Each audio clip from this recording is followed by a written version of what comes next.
Durante casi 20 años todo un pueblo sabía del secreto y ni una sola palabra salió de ahí.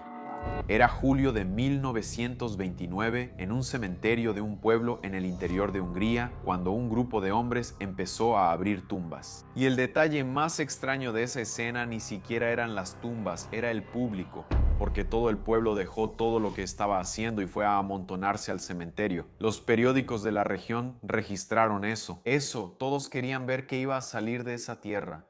Y se quedaron ahí en absoluto silencio, interrumpidos solo por el sonido de las palas golpeando la tierra seca. Se quedaron ahí parados, viendo a los muertos regresar.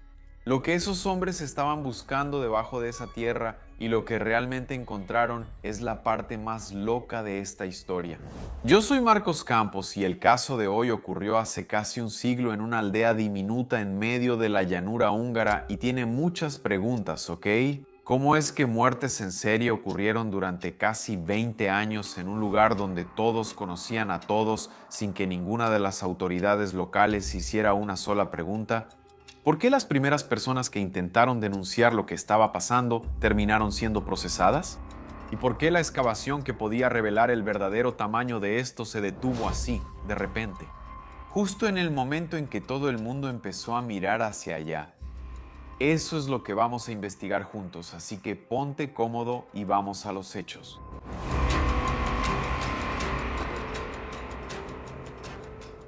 Las cartas. En abril de 1929, 3 cartas llegaron a la Fiscalía Real de Szolnok, la ciudad que servía como capital administrativa de una región rural ubicada en una curva del río Tisa, en el corazón de Hungría. 3 cartas sin remitente y cada una acusaba a una mujer de una aldea llamada Nodirev, una de haber envenenado a su esposo, otra al esposo y al hijo y una tercera de haber envenenado a su hijo. Ahora, si te imaginas que eso, no sé, encendió una alarma inmediata en las autoridades, pues no, ¿eh? La fiscalía mandó a la policía rural a investigar y la policía descubrió rapidito quién había escrito las cartas. Y era una mujer de ahí mismo de la región, solo que, como no pudo sostener con pruebas lo que estaba afirmando, acusando, ¿sabes quién terminó respondiendo a un proceso? Pues sí, la acusadora, por denuncia calumniosa, y las verdaderas acusadas siguieron en casa y el caso murió ahí mismo. Por lo visto, no solo el caso murió, ¿verdad? Y eso que pasó no fue un episodio aislado. Los historiadores de este caso, que revisaron los archivos, encontraron avisos que se venían acumulando desde hacía años.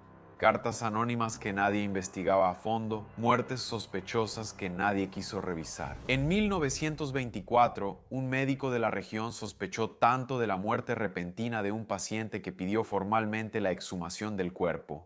Pero la solicitud fue negada por falta de pruebas. En junio de 1924, un residente publicó en un pequeño periódico local que toda la región chismeaba sobre un envenenamiento masivo. El resultado de eso, hubo un proceso por difamación. El patrón insólito, digamos, quien mataba no respondía por nada y quien denunciaba sí respondía. Pero las cartas no dejaron de llegar. En la fiscalía, en un puesto de policía rural, seguían apareciendo notas anónimas hablando de muertes, algunas con el nombre de las víctimas y nombre de asesina, y en junio de 1929, en una aldea vecina de Nodirev, una de esas cartas finalmente dio con un hilo del que se podía tirar. La carta acusaba a la pareja de haber envenenado años antes al padre del esposo. Los policías finalmente siguieron ese hilo y llegaron a una vecina que había escuchado la historia de boca de la propia nora del difunto. Y cuando la pareja fue detenida, pasó lo que nadie esperaba. Los dos confesaron en el momento. Enseguida, la segunda pareja fue arrestada, negó y terminó confesando después también, y los 4 detenidos señalaron lo mismo, el origen del veneno. Pero ¿a dónde llevaba ese origen? Te lo cuento en un momento. Lo que importa saber ahora es que a finales de junio de 1929 todos fueron llevados a Szolnok. Y el hielo, digamos, después de casi 20 años ahí de denuncias que nadie veía bien, finalmente se había roto. Pero si el hielo se rompió, lo que apareció debajo de él no fue solo un crimen o 2 aislados, sino una estructura que involucraba a toda la aldea. ¿Recuerdas que pregunté al principio cómo esto duró tanto tiempo? La respuesta empezaba en los números. A partir de ahí, la policía rural se mudó a Nódreve, esa aldea, montó una base dentro de la aldea y empezó a llamar a mujeres para declarar, 17 solo en la primera ronda. Las confesiones que habían empezado poco a poco fueron aumentando. Entre julio y octubre de ese año, en prácticamente 3 meses de investigación ininterrumpida en las dos aldeas, en Nódreve y también en la aldea vecina Tisakirti, las autoridades formalizaron 77 denuncias de asesinato allá en la Fiscalía de Sonok. 77, amigos. Para que se den una idea de lo que significa ese número, en Nódreve había alrededor de 1000 habitantes más o menos en esa época. Cabe señalar que existen otras versiones de cómo se dio a conocer este caso, ¿ok? El testimonio de una estudiante de medicina de una ciudad cercana que habría encontrado niveles altos, altísimos de arsénico en un cuerpo que había sido encontrado en un río. Y otra historia que fue investigada y registrada por el historiador Béla Bodó, autor del primer libro académico sobre este caso, habla de una carta anónima enviada a la redacción de un pequeño periódico. Las versiones se mezclan, pero todas ellas desembocan en el mismo punto. En 1929, el silencio de esa región gritó. Y entonces vino la decisión que transformó una investigación del interior en un caso mundial: abrir el cementerio. Eso sí es una acción masiva, una medida que Hungría simplemente nunca había aplicado.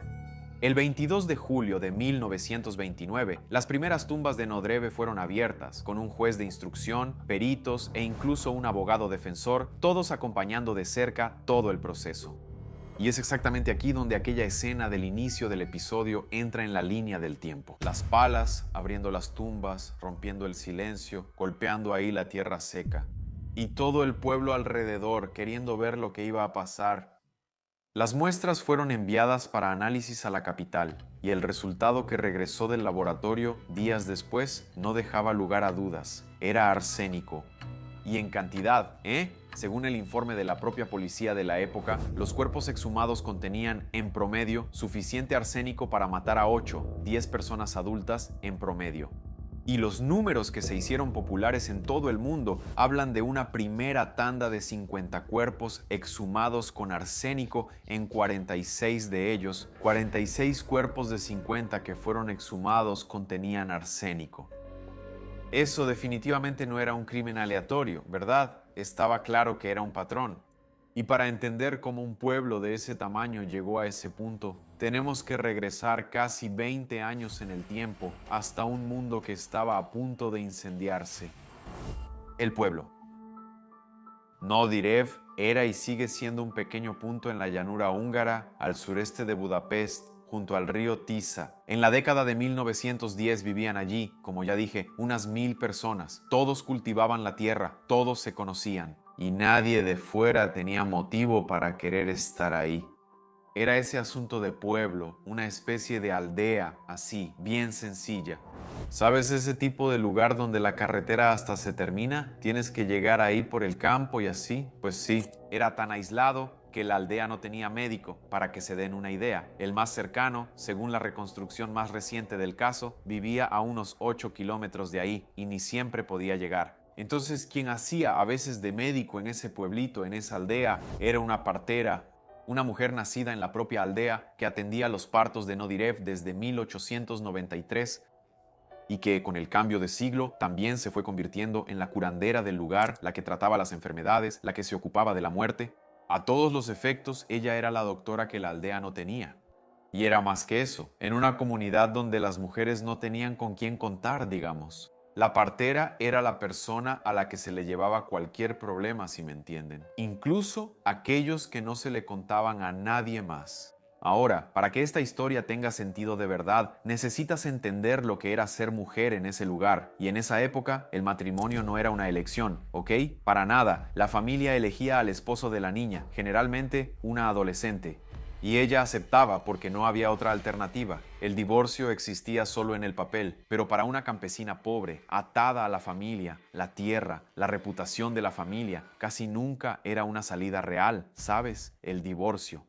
La mujer entraba en ese matrimonio medio sabiendo que de ahí solo la muerte sacaba a alguien, y entonces llegó 1914 y la Primera Guerra se tragó ese mundo. El imperio austrohúngaro convocó a millones de hombres al frente y los esposos de la aldea en Nodirev también fueron. Pero la guerra afectó a esa aldea de una segunda manera que nadie previó. Por ser un lugar remoto, entre muchas comillas, tranquilo, Nodirev se convirtió en un punto de detención de prisioneros de guerra, soldados del bando enemigo capturados en el frente de batalla y enviados allí. Estos hombres circulaban por la aldea incluso con cierta libertad y llegaban incluso a trabajar en los campos que los reclutados habían dejado atrás para luchar por su país. Ellos fueron, ¿verdad?, esos prisioneros convirtiéndose en parte del paisaje del lugar. Después, parte de la rutina y luego parte de algunos hogares. Así es.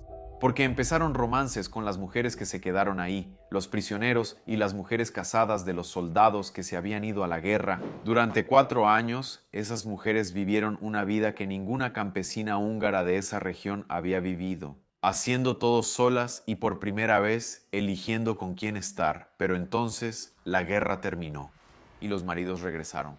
Sin embargo, los hombres que regresaron a ese pueblo no eran los mismos que se habían ido. Muchos volvieron mutilados, enfermos, necesitando cuidados constantes. Todo lo contrario de los proveedores que habían sido. El estrés postraumático ni siquiera existía como diagnóstico claro en ese tiempo. Lo que existía era un hombre roto dentro de casa, sufriendo realmente las consecuencias de la guerra, y buena parte de ellos regresó decidida a restaurar el antiguo orden, como si esos 4 años no hubieran sucedido. Los historiadores describen el resultado con una expresión muy precisa, una situación explosiva, y es en ese punto donde la historia da un giro, podemos decir. Porque la respuesta para los dolores, los conflictos, la situación explosiva, de alguna manera ya existía desde hace tiempo y estaba ya en la casa de la partera. El remedio.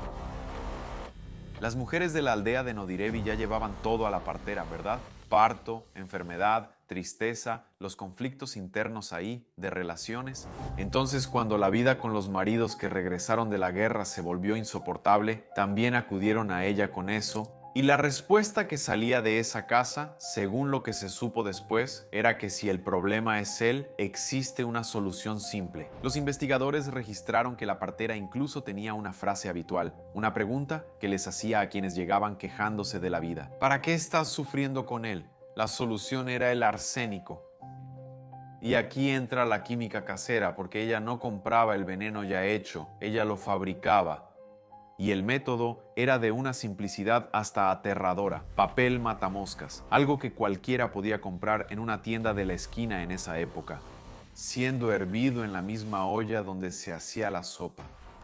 Mientras el agua se calentaba ahí, el arsénico se iba soltando, formando una especie de película fina en la superficie. Era la muerte preparándose en una estufa de casa.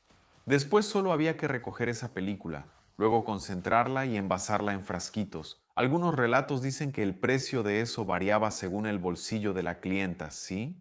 Y en los juicios después, incluso hubo relatos de la partera cobrando por los servicios. Y la instrucción de uso para eso, cuando las personas iban a buscar ayuda ahí, era una frase simple: mézclalo en su comida o en su bebida, y según los registros, muchas veces poco a poco, ¿ok? Dosis por dosis. El arsénico es un veneno desgraciadamente conveniente. No tiene color, no tiene olor y desaparece en cualquier cosa, en la sopa, en el café, en el aguardiente, hasta en la masa de los pastelitos. Los síntomas, vómito, dolor de barriga, diarrea, eran prácticamente idénticos a los síntomas del cólera y de las infecciones, que ya mataban gente en el campo todo el tiempo. Un hombre envenenado moría de una manera que parecía, para cualquiera que estuviera viendo esa situación, una muerte como cualquier otra, una desgracia. Pero un buen veneno no era suficiente. Lo que hizo que el caso de Nodirev durara tanto tiempo fue lo que venía después de la muerte. Fíjate, en un pueblo sin médico, quien decía de qué había muerto la persona era, en la práctica, la propia partera, por todo el contexto que ya expliqué. Y el funcionario que examinaba a los muertos y certificaba oficialmente las defunciones era primo de ella. O sea, el negocio de la muerte ya estaba hecho, ¿no? La muerte parecía natural. La causa la daba ella y el papeleo pasaba por su familia. Nadie de fuera veía nada, porque en el papel realmente no había nada que ver. Aquí está definitivamente el principal eslabón de esa cadena criminal. Y ella les garantizaba una cosa a las clientas, ¿ok? Que ese veneno no dejaba ningún rastro en el cuerpo. Pero aquí está la ironía que decide toda esta historia, el giro, ¿no? El descubrimiento. El arsénico engaña al médico frente al enfermo, pero no desaparece, se queda en el cuerpo, en los huesos, años después de la muerte y del entierro, ¿verdad? Décadas después del entierro, ni las clientas ni la partera sabían eso. Y tú, que debes acordarte de la escena allá en el cementerio, ¿verdad? Todas esas excavaciones, ¿sabes cuánto iba a costar esa ignorancia sobre la duración del arsénico en el cuerpo? Bueno, iba a costar dos de los casos más destacados de la historia criminal. Mira, la primera muerte por arsénico comprobada allá en Nodirev es de 1911. La víctima fue un hombre enfermo y eso fue 3 años antes de que la guerra comenzara. O sea, el método no nació con la guerra por todo ese asunto, ¿verdad? Los maridos regresaron, las mujeres ya estaban hartas, ya estaban saliendo con los prisioneros que estaban por ahí. Lo que hizo la guerra fue darle escala a eso. Cuando los maridos regresaron del frente, hombres que hasta entonces eran sanos empezaron a enfermarse, a morir. Y oficialmente nadie se extrañaba porque, como vimos, cada muerte salía en el papel como cólera, como infección, como una enfermedad común. Dentro de la aldea, sin embargo, los investigadores describieron otra cosa, que eso era una costumbre de la que toda la comunidad sí estaba enterada. Las propias acusadas resumieron esto para la prensa, ¿ok? Cuando el caso salió a la luz. Una frase que ni siquiera necesita comentario. Era una costumbre antigua de ahí. Lo hicieron antes que nosotros y lo harán después de nosotros. Y el hecho de que no se haya detenido en los esposos puede comprobar eso mismo. Y es aquí donde la cosa se pone realmente fea. Con el tiempo, las mujeres empezaron a tocar la puerta de la partera para resolver otros tipos de problemas. Padres ancianos que se habían convertido en una carga o cuya herencia estaba tardando demasiado. Amantes y, como mostraron los procesos después, hasta niños, bebés muy enfermos, hijos pequeños. El envenenamiento se volvió, y esa palabra está en las propias fuentes, mejor dicho, húngaras, una moda. Una solución casera que se pasaba de cocina en cocina. ¿Cuántas víctimas dejó este esquema? Bueno, guarda esa pregunta porque es el final de esta historia. Lo que se puede decir ahora es que durante casi 2 décadas el sistema de muerte no falló. No se hizo ninguna investigación seria a pesar de las sospechas. Ninguna condena. Quien intentó advertir fue procesado, como vimos, hasta que llegaron las cartas de 1929 y esta vez, finalmente, la policía encontró ese hilo del que tirar, ¿no? Para desenredar toda la madeja. El cerco. Bueno, tirando de ese hilo podemos recordar aquí a finales de junio de 1929, cuando esas dos parejas fueron investigadas, arrestadas y confesaron, ¿verdad? Y señalaron el origen de lo que estaba pasando, el veneno. Pues bien, la pista llevó a la policía a 2 mujeres. A la primera te la presento en un momento cuando hable del tribunal, ¿de acuerdo? Y la segunda era, evidentemente, la partera de Nodirev. Los policías arrestaron a la mujer, la interrogaron y algunos días después la soltaron por falta de pruebas. Hay registro, incluso, de que después de ser liberada empezó a ser vigilada. La policía quería ver quién tocaba a su puerta. Entonces, a mediados de julio, la policía se mudó al pueblo. Como ya les conté, ¿verdad? Se instalaron ahí, montaron una base, etc. Y entonces, las confesiones vinieron en avalancha. Fue como un efecto manada. El 18 de julio, una de las mujeres acusadas, que fíjense amigos, también era partera, terminó ahorcándose. Y a la mañana siguiente, el 19 de julio de 1929, los policías marcharon de nuevo hasta la casa de la partera principal, digamos, allá en Nuria de Nodirev. Esta vez para arrestar definitivamente a la mujer. Solo que ella sabía lo que se venía. Según el relato de la propia policía de la época, hacía días que ella vigilaba la calle y había dejado algo preparado, una soda cáustica. Cuando los policías entonces aparecieron en la esquina y ella se dio cuenta.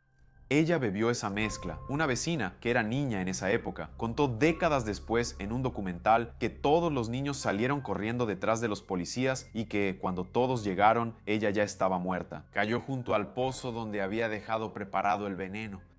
El registro de defunción de la villa fue suicidio por envenenamiento con sosa cáustica. La figura central de este caso salió de escena sin responder a una sola pregunta en juicio, y su nombre era Yuliana Fosekashi. Ella tenía 68 años Y ella había nacido ahí mismo, en Nodirev, en 1861, y atendía los partos de la villa desde 1893. O sea, buena parte de esa villa literalmente había pasado por sus manos al nacer. Y al morir también, ¿verdad? Los vecinos la llamaban tía Yui. Y su historial ya tenía un patrón antes del arsénico, ¿eh? Según los registros, ella realizaba abortos clandestinos, fue llevada a juicio varias veces por eso y salió absuelta de todas las acusaciones. Mucho antes del veneno, la tía Hui ya había visto a la justicia de esa región acercarse a ella y marcharse con las manos vacías. Repetidas veces. Yo diría incluso que probablemente eso debió haberla animado a continuar con esos esquemas, ¿no es así? Y ella no fue la única que eligió esa salida, ¿eh? En total, 4 mujeres bajo investigación se quitaron la vida. Una de ellas, según la prensa de la época, se ahorcó en la celda antes de que comenzara el juicio. Con la principal sospechosa muerta, entonces, y toda la aldea bajo investigación, le quedó a la justicia húngara una pregunta de un tamaño que nunca había enfrentado. ¿Quién exactamente iba a pagar y por cuántas muertes? ¿El tribunal? La respuesta a todo esto empezó a construirse en Szolnok y tomó 2 años. Fueron 12 juicios principales entre diciembre de 1929 y noviembre de 1931. En el banquillo de los acusados, 28 personas, 26 mujeres y 2 hombres. El primer juicio fue programado para el 13 de diciembre de 1929 con 4 mujeres compareciendo juntas. Y fíjate en un detalle de la estrategia oficial. Según los registros, las autoridades dividieron el caso a propósito en procesos separados justamente para intentar evitar el escándalo. Pero no funcionó, ni un poco, diría yo. Periódicos nacionales húngaros llevaron el caso a la primera plana. Del otro lado del océano, el New York Times informó que eso era el mayor caso de envenenamiento del siglo. Y Nodirev recibió de la prensa el apodo que llevaría desde entonces, el pueblo de la muerte. De repente, todo el mundo estaba mirando al tribunal del interior de Hungría, esperando conocer los rostros detrás de eso. Y fue ahí cuando vino el primer impacto, digamos. Uno de los escritores húngaros más importantes de la época, Zsigmond Moritz, estaba ahí en la sala del juicio. Su reportaje describe el tribunal lleno y unos 20 periodistas, fotógrafos y dibujantes siguiendo todo. Lo que él llamó los ojos del mundo estaba ahí en esa sala de justicia. Y lo que él registró sobre las acusadas quizás sea la parte más perturbadora de todo este caso. Nada de figuras siniestras, ¿ok? La primera acusada que él describe parecía, en sus palabras, una abuelita querida. Una señora vestida de negro, bien arreglada, parada frente a los jueces con las manos juntas, como si estuviera en la iglesia. La acusación contra ella era de haber matado a su propia madre 9 años antes, luego a su esposo y después a su amante. Todo con el veneno hervido de ese papel matamoscas. Y Moritz, ese periodista, escribió que, ante el tribunal, ella parecía una niña envejecida, ingenua, como una nieta asustada a la que sorprendieron haciendo una travesura. Y en los testimonios, el lenguaje lo decía todo, ¿sí? Las acusadas no hablaban de veneno, hablaban de remedio. Así es como los autos y las investigaciones registran la manera en que muchas de ellas veían el arsénico como un remedio contra los males de la vida, la cosa que servía para hacer que el problema desapareciera. Otra acusada, la segunda del reportaje de Moritz, que entró en la sala altiva y con la cabeza en alto, contó en el juicio que la partera siempre la buscaba con la misma pregunta: ¿para qué sufrir con él? Y en los registros, que la BBC recuperó décadas después, una de las mujeres declaró no sentir ninguna culpa. El marido era un hombre muy malo que la golpeaba y la torturaba, y desde que él murió, ella había encontrado la paz. Los motivos, conforme iban apareciendo proceso tras proceso, cubrían todo el espectro. Maridos violentos, maridos que regresaron inválidos de la guerra y pasaron a depender en cierta medida de las mujeres, herencia y tierra, amantes de tiempos de guerra, parientes enfermos que se habían convertido en una carga. Y también hay un proceso que muestra cómo esa red atravesaba los pueblos. ¿Sí? El mismo, de hecho, que destapó el caso allá en junio de 1929, porque el pueblo vecino tenía a su propia partera en ese esquema. Era ella quien revendía la solución de arsénico que, según las investigaciones, salía de la casa de la partera principal, Fossi Fossikash. O como llegó a ser conocida allá en el pueblo de Nodirev, la tía Yugi, que para ese entonces, como vimos, ya estaba muerta. En los autos que llegaron a la Corte Superior, esa segunda partera, ¿verdad?, de otra aldea, aparece matando al hermano de su propio esposo con té envenenado en una historia de herencia.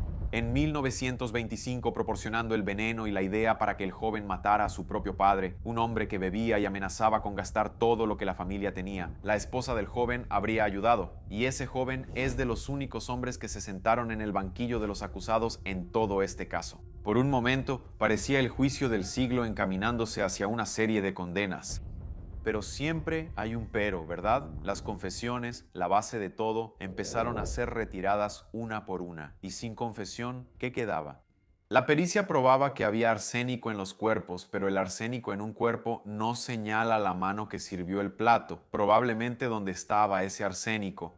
En varios casos, ni el análisis químico más cuidadoso llegó a un resultado concluyente. El desenlace entonces de esa matemática mórbida, macabra, se abrieron muchos más procesos de los que salieron sentencias. Y la inmensa mayoría de los casos terminó sin ningún castigo por falta de pruebas. De las condenas que se mantuvieron, 6 penas de muerte, 3 mujeres de hecho fueron a la horca y una de ellas era la partera del pueblo vecino, la tal revendedora. Las otras sentencias capitales fueron revocadas en apelación. Una acusada terminó absuelta en segunda instancia y las otras tuvieron la pena convertida en cadena perpetua por la Corte Suprema de ese país. Además de las penas de muerte, hubo 8 cadenas perpetuas y otras penas de prisión por tiempo determinado de 5 a 15 años. Aún así, muchas cosas quedaron sin castigo. Esa fue todo lo que la justicia logró resolver para una región donde solo la primera ronda de exhumaciones había encontrado 46 cuerpos envenenados. Y la sentencia señaló a la arquitecta de todo esto, la partera muerta, Yuyana Fosekashi. Fue oficialmente señalada como la figura central de todo el esquema. Y en eso las fuentes no difieren, ¿ok? De ella salió el método, de ella salió el veneno, pero el tamaño exacto de su papel en todo esto, eso ya nadie lo puede medir. Y los historiadores señalan el porqué. La principal acusada murió antes de dar siquiera una declaración ante el juez. No podía defenderse, no podía desmentir a nadie. Y para cada acusada viva sentada en ese banco, mientras más culpa recayera en la muerta, mejor era. La prensa hizo su parte. Los periódicos de la época llamaban a las acusadas fieras asesinas, bestias, y convirtieron a la partera muerta en un monstruo oficial de la historia. Solo que las investigaciones posteriores registran 2 cosas que medio que desordenan ese retrato. Otras mujeres también participaban en la distribución del veneno. Y aparecen ahí asesinatos sin ninguna relación con la partera principal. Los periódicos incluso le pusieron nombre a eso, Chapada. Llamaron a las acusadas Legión de Jagermari, en referencia a una partera envenenadora de un caso famoso de décadas antes, en otra ciudad húngara, que me hizo retomar esa frase de las mujeres, ¿no? Que dijeron que lo hicieron antes que nosotras y lo harán después. Justamente porque lo que ese tribunal estaba juzgando en medio de todo ese alboroto, en el fondo tal vez no era la obra de una mujer o de esas mujeres en ese contexto, era costumbre. Y es exactamente eso lo que nos lleva de vuelta por última vez allá al cementerio, esos hombres con palas y todo el pueblo alrededor mirando. Ahora ya sabes lo que estaban buscando, ¿verdad? Y también sabes lo que encontraron. Lo que falta es la parte que casi nunca se cuenta, la cuenta final. Los registros de la policía de la época suman 162 exhumaciones, y eso solo en Nodirev, y en la aldea vecina. Y aquí es donde los números empiezan a contradecirse entre sí. Hay fuentes serias que consideran ese mismo 162 como el total de asesinatos atribuidos en los procesos. El historiador, sin embargo, Bela Bodo, autor del primer libro académico, como ya dije, sobre todo esto, dice que considera comprobadas entre 45 y 50 muertes, y las estimaciones para toda la región llegan a 300, un número que nunca fue confirmado. Casi 100 años después, ni siquiera los números de este caso coinciden entre sí. ¿Y sabes por qué nunca van a coincidir? Porque la búsqueda se detuvo. Cuando el caso creció, se convirtió en titular nacional y luego un escándalo internacional, las excavaciones no continuaron en las otras aldeas de la región. Y las fosas que podrían responder a la pregunta final siguen cerradas hasta hoy. En 1937, un sociólogo húngaro que recorrió ese interior ya le había dado a la región el nombre por el cual quedaría marcada la zona de Arsén. Y antes de terminar, déjame contarte cómo se hizo conocido este caso, ¿sí? En Hungría, ellas entraron en la criminología como las mezcladoras de veneno de Tiszasuk, que es el nombre de esa región. Pero en el resto del mundo el caso recibió otro nombre y es más macabro de lo que parece, ¿ok? Las hacedoras de ángeles de Nodirev. Hacedora de ángeles, amigos, es un eufemismo antiguo en Europa. Existe en húngaro, existe en alemán para la mujer que hacía abortos clandestinos o dejaba morir al bebé no deseado. La lógica es esa idea antigua de que el niño muere y se convierte en angelito, va directo al cielo. Entonces, quien provocaba esas muertes, al final de cuentas, fabricaba ángeles. Y en este caso, por alguna razón, históricamente se fue construyendo ese titular, ese título para este caso. Las hacedoras de ángeles. También porque los textos húngaros llaman a la propia Fosekash, ¿verdad? La partera principal ahí, exactamente así. De la partera hacedora de ángeles. Eso porque ella practicaba abortos, ¿recuerdas? Solo que cuando el caso explotó, el apodo cambió de sentido. Esas mujeres habían empezado a hacer ángeles de gente adulta, esposo, padre, pariente, literalmente mandar el problema al cielo o al infierno, dependiendo de la persona, ¿verdad? Al final quedaron dos registros de lo que todo eso significó. Y termino con ellos. Primero, en los años 1950, un historiador encarcelado por el régimen comunista conoció en la cárcel a un señor de esa región y escuchó de él que, por ahí, las mujeres mataban a sus hombres desde tiempos inmemoriales. El segundo, en 2004, una habitante de Nodirev, que era una niña en la época de los juicios, dio una entrevista a la BBC sobre lo que cambió en el pueblo después de que todo salió a la luz. Y su resumen fue este: después de los envenenamientos, el comportamiento de los maridos con sus esposas mejoró considerablemente. Así es, mis queridos abducidos. Quiero saber su opinión sobre todo esto, especialmente en ese contexto. ¿Ustedes ven a esas hacedoras de ángeles como una especie de víctimas también de todo ese contexto? ¿O solo como asesinas frías y calculadoras? Coméntame aquí. Te agradezco muchísimo tu compañía. No olvides revisar tu suscripción. Cada semana hay episodios como este por aquí. Un beso del pelirrojo y hasta la próxima.